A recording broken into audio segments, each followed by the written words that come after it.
ਸਲਾਮ ਅਲੈਕੁਮ ਵਿਊਅਰਸ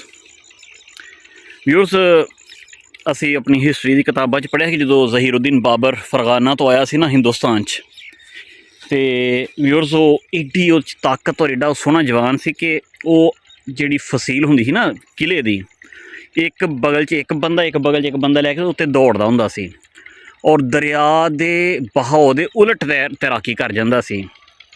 ਏਡਾ ਉਹ ਜ਼ਬਰਦਸਤ ਸੋਹਣਾ ਜਵਾਨ ਸੀ। ਅਤੇ ਉਹ ਮੈਂ ਹੈਰਾਨ ਹੋਣਾ ਕਰਨਾ ਕਿ ਇੰਨੀਆਂ ਤਾਕਤਾਂ ਕਿੱਥੋਂ ਉਹਨਾਂ ਲੋਕਾਂ 'ਚ ਆ ਗਈਆਂ ਸਨ ਯਾਰ।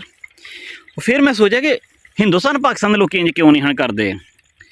ਫਿਰ ਵਿਊਅਰਸ ਮੈਨੂੰ ਯਾਦ ਆਇਆ ਕਿ ਜਦੋਂ ਆਪਾਂ ਖਾਣੇ ਹੀ ਸਾਗ ਹੈ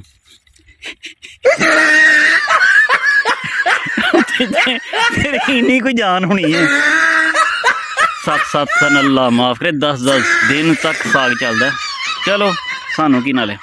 ਅੱਲਾ ਹਾਫਿਜ਼।